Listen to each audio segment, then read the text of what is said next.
बाबा बनोही खाके मगहिया पाना रे। हाथ खटा लेके घूमो ही जैसे ले ले भी के रोजाना रे।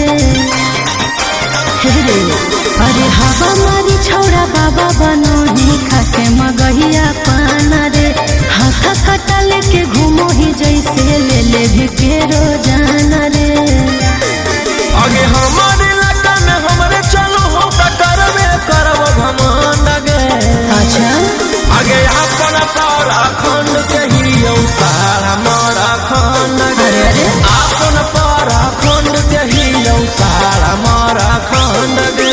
साचो की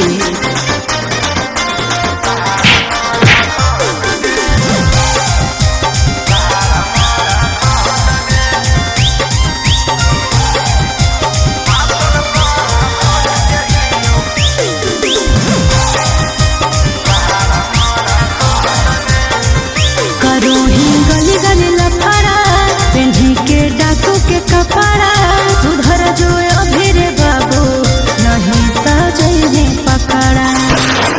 सुधर जो अगे नाम से एरिया का होवे तना कइले ही मर्डर गे। हाँ पुलिस से नहीं हो हमारा एको पैसा डर गे। सुन अगली हो जे हमारा से पंगा ओकरा प्राण दे पड़े डंड गे। आगे अपन पारा खंड के ही सारा मारा खंड गे।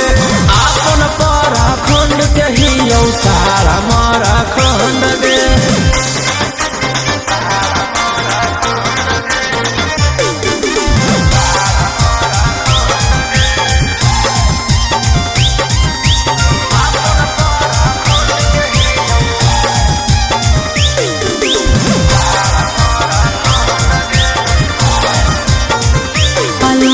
गुंडा